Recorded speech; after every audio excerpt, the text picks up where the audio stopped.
La Fed a baissé les taux d'intérêt, elle va relancer un plan d'achat d'obligations, c'est hyper intéressant ce qui a été annoncé hier, on va faire le point aujourd'hui, on fera un point technique sur Bitcoin, Ethereum, également on ira voir un petit peu du côté de l'order flow ce qui est en train de se passer, et on fera un petit tour sur les ETF pour voir si la demande est vraiment en train de revenir et quels seraient les objectifs parce qu'actuellement on est vraiment sur des niveaux clés. Avant de commencer, tu peux débloquer gratuitement en moins de 10 minutes l'accès à nos algorithmes, à ma formation complète de 30 vidéos et au VIP Discord. Le graphique que tu vois montre uniquement les performances passées, ça ne présage pas des performances futures. Dans le Discord, on publie les performances toutes les semaines. Pour obtenir tes accès gratuitement, ça se passe dans mon commentaire épinglé sous cette vidéo. Allez, c'est parti! On commence tout de suite avec le bilan de ce qu'a annoncé la Fed. Donc, premièrement, une baisse des taux, ce qui était clairement attendu. C'était pricé à plus de 80% de probabilité. Mais le plus important, c'est pas ça. Jérôme Powell qui annonce qu'il y aura probablement une pause début 2026 sur la baisse des taux d'intérêt. Donc, ça, c'est assez intéressant. Également, c'était déjà pricé. Donc, le marché s'y attendait également, puisqu'on avait déjà regardé ça depuis plusieurs jours, que le marché s'attendait à une prochaine baisse des taux, potentiellement en mars ou en avril 2026, mais pas au prochain FOMC du 28 janvier, donc ça également c'était plutôt attendu. Par contre, ce qui est intéressant, il y avait eu des rumeurs de certaines banques américaines qui annonçaient qu'on pouvait potentiellement redynamiser un petit peu la liquidité en rachetant des obligations, et c'est ce que Jérôme Powell a annoncé, en annonçant qu'il allait lancer un plan de rachat de 40 milliards sur les 30 prochains jours, donc ce qui rebooste un petit peu la liquidité. De ce qui était sorti d'après les banques américaines, c'était que ça pourrait être 45 milliards, donc c'est légèrement inférieur, et donc ça génère beaucoup de volatilité, puisque finalement, tout était déjà un petit peu pricé, sauf cette surprise de rachat d'obligations, mais c'est pas non plus énorme. Ce qu'il faut comprendre, c'est que 40 milliards, c'est pas ce qui va booster la liquidité comme on l'a eu pendant le Covid. On n'est pas du tout dans un quantitative easing encore. La Fed essaye de stimuler un tout petit peu la liquidité parce qu'on a un squeeze de liquidité dans le système interbancaire. Donc elle va essayer d'aider tout ça parce que également du côté du Japon, on va probablement monter les taux d'intérêt. Donc c'est pour essayer justement de contrer cette hausse, à mon avis, probable. Et donc le marché essaie de trouver un point d'équilibre. Maintenant, d'un point de vue technique, on est venu nettoyer le plus bas de la veille. Le bout d'il y a 2 jours, je regarde, oui, le plus bas d'il y a 2 jours, donc de la dernière impulsion. Pour moi, il ne faut pas du tout que le prix s'installe sous cette zone. Déjà, pour moi, il ne fallait pas y revenir. Maintenant, c'est le FOMC, c'est un événement qui est attendu. On peut prendre de la liquidité, c'est ce qu'est en train de faire le marché actuellement. Il y a beaucoup de gens qui ont long justement récemment, c'est pour ça que je voulais vous parler d'order flow. Mais quand on regarde ici, par exemple, on peut voir que sur Binance, par exemple, sur cette hausse avant le FOMC qui était venu récupérer les stops de ce sommet, que les open interest ont explosé, on en avait parlé, et donc les gens qui ont acheté ici se sont fait stopper puisque leur stop était probablement sous ce plus bas et le marché est venu les déclencher. Et donc maintenant que ces gens sont out, pour moi c'est vraiment une zone où Bitcoin doit absolument bottom ici s'il veut continuer son rebond et se diriger plus haut. Puisque du côté des indices américains, par exemple, il n'y a pas vraiment de signal de retournement ici, je dis bien pour le moment. Du côté des indices, on est également venu récupérer le plus bas de la veille, juste ici. Et pour l'instant, le prix est en train de consolider un petit peu. Donc Bitcoin et le Nasdaq font exactement la même chose. On voit qu'ils ont récupéré leur dernier plus bas et qu'ils sont en train tout simplement de rebondir tous les deux pour le moment, à voir s'ils vont réussir à former un bottom ici. De mon point de vue, c'est vraiment une zone où il faut bottom absolument. Puisque dans la lecture du prix, ici, le dernier plus bas avait déjà été chassé, c'est-à-dire que le marché avait déjà fait une prise de stop pour initier ce mouvement haussier qui nous a ramené sur ce sommet hebdomadaire. Et donc le fait que le prix revienne sous ce plus bas, c'est pas dramatique, mais il faut pas s'y installer. Parce qu'on peut s'amuser à reprendre les stops ici, en soi c'est pas tellement grave, on voit que ça a été fait, et que si jamais cette zone est maintenue, on pourrait remettre de la pression au nord et essayer de se diriger aux 96 000. Par contre, si on s'installe sous cette zone, là pour moi ça ouvre les portes à au minimum revenir à 87 600.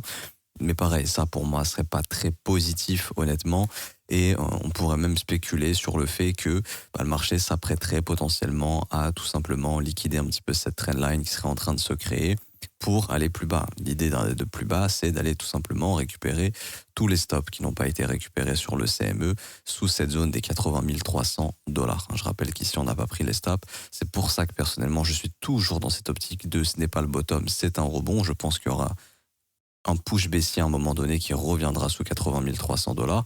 Sauf que là, je suis toujours dans cette optique de me dire que potentiellement le rebond n'est pas terminé, mais de mon point de vue, ce n'est qu'un rebond. Je ne pense pas que le marché laissera cette zone intacte derrière lui, sachant que début 2026, ce plus bas deviendra le plus bas de l'année passée. Ça deviendra une zone d'intérêt énorme avec beaucoup de stops, beaucoup de liquidations, très probablement. Donc voilà, l'idée, c'est de se dire que c'est toujours un rebond. On est bien venu récupérer les stops du dernier plus bas. Pour moi, il fallait pas y revenir, mais c'est pas grave si on y revient. Le tout, c'est de ne pas s'installer en dessous. On voit que là, pour l'instant, le marché, justement, déclenche un rebond parfait, corrélé au Nasdaq. Donc maintenant, c'est absolument la zone qu'il faut défendre ici. Je voulais revenir également du côté des order book. On a toujours un petit peu plus d'acheteurs. Alors, ce qui est intéressant, c'est de voir le prix qui baisse et pas forcément ce delta remonter fortement. Donc, il y a probablement beaucoup d'ordres qui ont été retirés après le FOMC. Parce que Powell n'a rien annoncé d'extraordinaire, tout était plus ou moins pricé. Mais il y a toujours des acheteurs dans l'order book. Au niveau de la pression vendeuse, pareil, les vendeurs sont toujours assez agressifs sur le marché spot.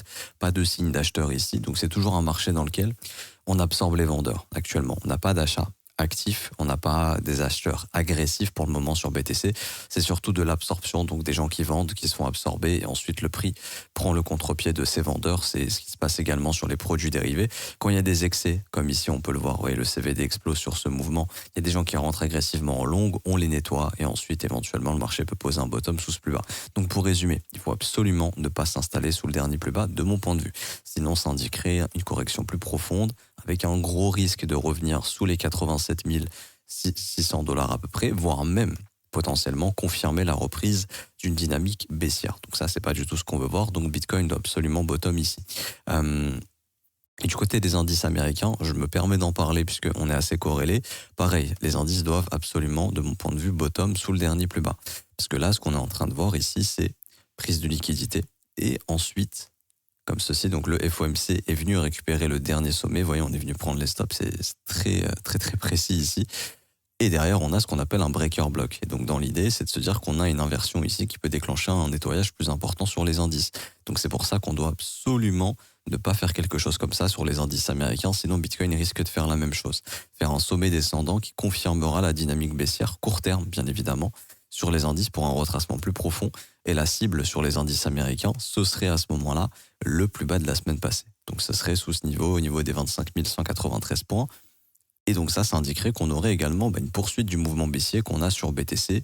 Et lui, sa première cible, ce serait 87 600, voire potentiellement même plus bas, à revenir sous les 83 500, etc., etc. Donc absolument, pour moi, on doit vraiment bottom ici. Vous voyez, c'est très précis. Le marché, notre indicateur montre le plus bas daily qui a été chassé avec du volume. Ça, c'est une bougie vectorielle. Donc les stops ont sauté, les liquidations sont déclenchées. Et là, il y a des algorithmes probablement qui sont en train de racheter ces stops et liquidations pour le moment. Il faut maintenir cette zone, il ne faut pas s'installer en dessous. Pour venir sur ETH, ah oui, je voulais juste parler des ETF juste avant.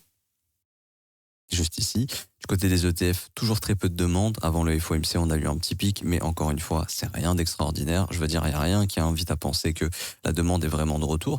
Qu'est-ce qui indiquerait que la demande est de retour? Alors, laissez-moi 2 petites secondes retirer le prix du BTC ici. Ce serait par exemple la formation ici d'un W. Et oui, on peut même voir des W et des M sur cette dynamique. Vous voyez, quand les M se forment, l'argent arrête de rentrer dans le marché. Et c'était ici une fenêtre de top pour Bitcoin. Et donc là, on peut voir qu'on avait des M qui se formaient, donc l'argent sortait du marché, donc Bitcoin a chuté. Juste ici. Alors, il faut s'entraîner pour les voir, mais je vous montre un peu. Vous voyez, hop, hop, hop. Donc on fait des sommets descendants sur les inflows et on fait des sommets, des creux descendants sur les outflows. Donc là, vous voyez ici, si je m'amusais à tracer avec un pinceau, je pourrais tracer les M. Et donc le prix faisait quoi? Tout simplement, il baissait. Parce que la demande quittait le marché, il y avait de plus en plus de vendeurs que d'acheteurs. Actuellement, on a une contraction, c'est-à-dire que les vendeurs ont arrêté de vendre agressivement, puisque les indices américains remontent, donc ça freine la pression sur Bitcoin.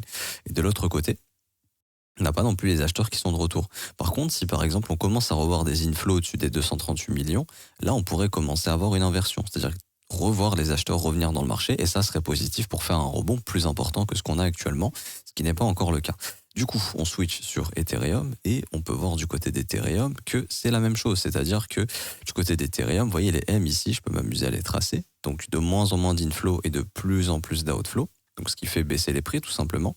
Par contre, ici, on voit légèrement sur Ethereum, c'est un petit peu différent de BTC, qu'on a justement de moins en moins d'outflow et que là, on a des inflows qui sont progressifs. Ici, on a des barres consécutives croissantes. Donc ça, c'est des premiers signes. Rien d'extraordinaire, mais pour le moment, du côté des ETF, il y a moins de pression vendeuse sur Ethereum et un petit peu plus de pression acheteuse. Donc c'est ce qui explique ce rebond ici sur Ether. Mais après, c'est pas encore quelque chose d'extraordinaire. Et pour venir sur Ethereum, on est venu chercher la cible qui avait été identifiée avant le FOMC.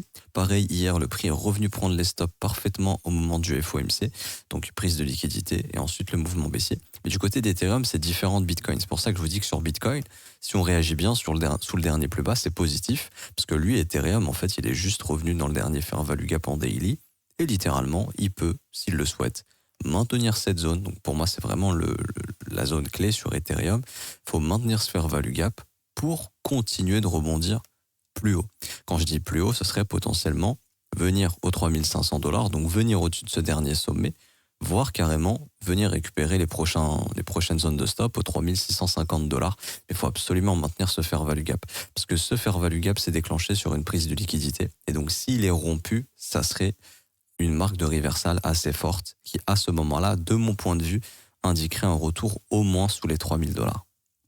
Donc c'est pour ça qu'il faut absolument maintenir cette zone. Donc Bitcoin, Ethereum sur de gros niveaux clés qu'il faut absolument pas perdre pour continuer d'aller plus haut. Parce que si jamais on perd ces zones, à ce moment-là, il faut s'attendre à des mouvements correctifs plus profonds et peut-être même des reversals, c'est-à-dire repartir à la baisse et mettre fin à ce rebond. Pour moi, la fin du rebond n'est pas du tout confirmée. Les prochaines dates importantes, la semaine prochaine, on a le Core CPI, donc le 18 décembre, et le même jour, on a le Japon qui va probablement augmenter ses taux d'intérêt. Donc ça reste quand même une semaine hyper importante. La semaine prochaine, en termes de news écho, elle va être assez chargée. Et je veux même rajouter que l'inflation est en train de remonter. Donc c'est ce qui va probablement bloquer la Fed en début d'année à baisser ses taux d'intérêt. Et ça, pareil, il faudra voir comment le marché va pricer ça. De mon point de vue, les indices américains se dirigent vers de nouveaux ATH. Si vous regardez les reviews macro, c'est le biais qu'on a en haute time frame. Ça ne veut pas dire que ce sera demain ni la semaine prochaine. Mais au cours des prochaines semaines, je m'attends plus à des indices américains qui feraient de nouveaux ATH.